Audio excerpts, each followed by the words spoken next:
আসসালামু আলাইকুম বন্ধুরা, আপনাদের সবাইকে আমার চ্যানেলে স্বাগতম।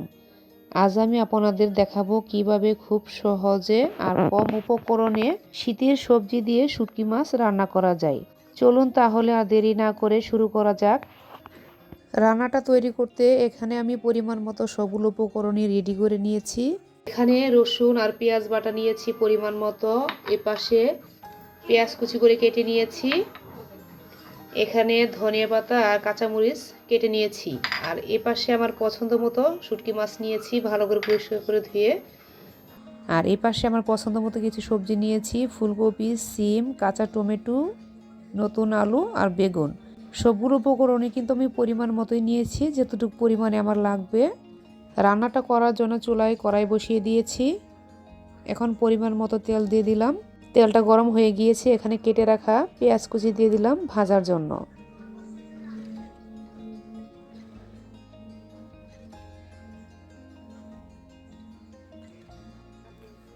পেঁয়াজটা আমার ভাজা হয়ে গিয়েছে। এ পর্যায়ে ফোড়নে আমি জিরা আর কালো জিরা দিয়ে দিলাম পরিমাণ মতো। আর এখন এখানে বেটে রাখা রসুন আর পেঁয়াজ বাটা দিয়ে দিলাম 1.5 চামচ পরিমাণ, দিয়ে ভালো করে একটু ভেজে নিচ্ছি,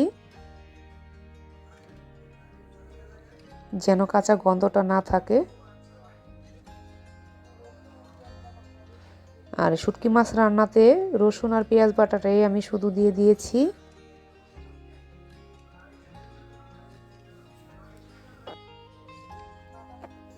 বাটা মশলাটা ভালো করে ভাজা হয়ে গিয়েছে। এখন বাকি মশলাগুলো দিয়ে দিচ্ছি। এখানে ছোটো চামচের 1 চামচ পরিমাণ হলুদের গুঁড়া দিয়ে দিলাম, 1/2 চামচ পরিমাণ ধনিয়ার গুঁড়া, আর 1 চামচ পরিমাণ মরিচের গুঁড়াটা দিয়ে দিলাম। ঝালটা স্বাদ মতোই দিয়ে দিয়েছি, যেহেতু কাঁচা মরিচটাও আমি দিয়ে দিব রান্নাতে। আর এখানে স্বাদ মতো লবণ দিয়ে দিচ্ছি। লবণটা 1.5 চামচ পরিমাণে দিয়ে দিলাম। লবণটাও স্বাদ মতোই দিয়ে দিলাম। সবগুলো মশলা কিন্তু পরিমাণ মতোই দিয়ে দিয়েছি। ভালো করে একটু মশলাগুলো ভাজবো। মশলাটা ভালো করে কিন্তু ভাজা হয়ে গিয়েছে। মশলাটা যেন পুড়ে না যায় তার জন্য কিন্তু অল্প একটু পানি দিয়ে দিলাম, দিয়ে ভালো করে মশলাটা আরও কষিয়ে নিচ্ছি।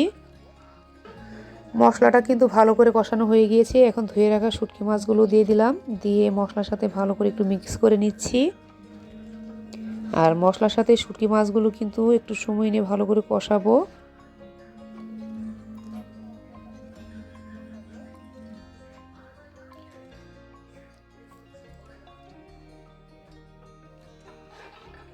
মশলার সাথে শুটকি মাছগুলো ভালো করে কষানো হয়ে গিয়েছে।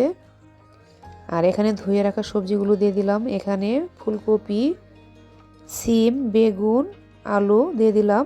আর কাঁচা টমেটোটা পরে দিয়ে দিব, যেহেতু টমেটো সেদ্ধ হতে বেশি সময় লাগবে না, তার জন্য এটা একপাশে রেখে দিয়েছি।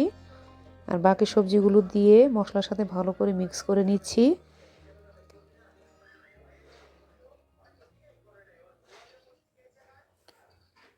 মশলার সাথে সবজিগুলো কিন্তু ভালো করে মিক্স করা হয়ে গিয়েছে।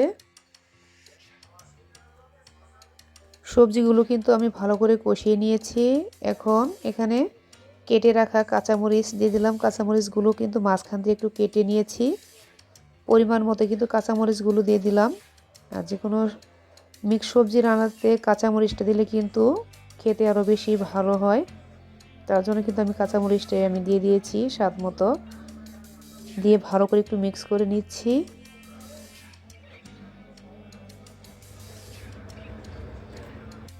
সবজিগুলো ভালো করে সেদ্ধ হওয়ার জন্য এখানে ফুটানো গরম পানি দিয়ে দিলাম পরিমাণ মতো, দিয়ে ভালো করে আবার একটু মিক্স করে নিচ্ছি। সবজিটা ভালো করে সেদ্ধ হওয়ার আগ পর্যন্ত আরও কিছুক্ষণ অপেক্ষা করব। আর ঢাকনাটা খোলা রেখে রান্নাটা আমি করে নিচ্ছি। এখানে কেটে রাখা কাঁচা টমেটোগুলো এখন দিয়ে দিলাম, দিয়ে আবার একটু মিক্স করে নিচ্ছি। কাঁচা টমেটো যেহেতু তাড়াতাড়ি সেদ্ধ হয়ে যায়, তার জন্য কিন্তু আমি একটু দেরিতে দিয়ে দিয়েছি। সবজিগুলো হাফ সেদ্ধ হওয়ার পরে দিয়ে কিন্তু ভালো করে একটু মিক্স করে নিচ্ছি। এখন সবগুলো সবজি ভালো করে সেদ্ধ হওয়ার আগ পর্যন্ত আরও কিছুক্ষণ অপেক্ষা করব। সবজিগুলো কিন্তু আমার সেদ্ধ হয়ে গিয়েছে। এখন তরকারিটা নামানোর আগে এখানে কেটে রাখা ধনেপাতা কুচি দিয়ে দিলাম পরিমাণ মতো। ভালো করে আবার একটু মিক্স করে নিচ্ছি। ধনেপাতা দেওয়ার পরে কিন্তু বেশিক্ষণ রান্না করব না। রান্নাটাও কিন্তু আমার হয়ে গিয়েছে।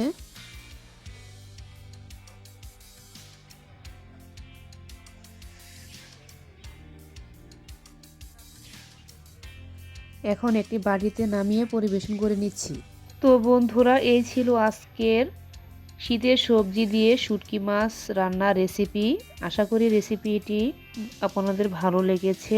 যদি ভালো লেগে থাকে তাহলে অবশ্যই ভিডিওটা লাইক করবেন, বন্ধুদের সাথে শেয়ার করবেন এবং নতুন নতুন রেসিপি দেখতে আমার চ্যানেল সাবস্ক্রাইব করতে ভুলবেন না। সবাই ভালো থাকবেন, আবার দেখা হবে নতুন একটি রেসিপি নিয়ে।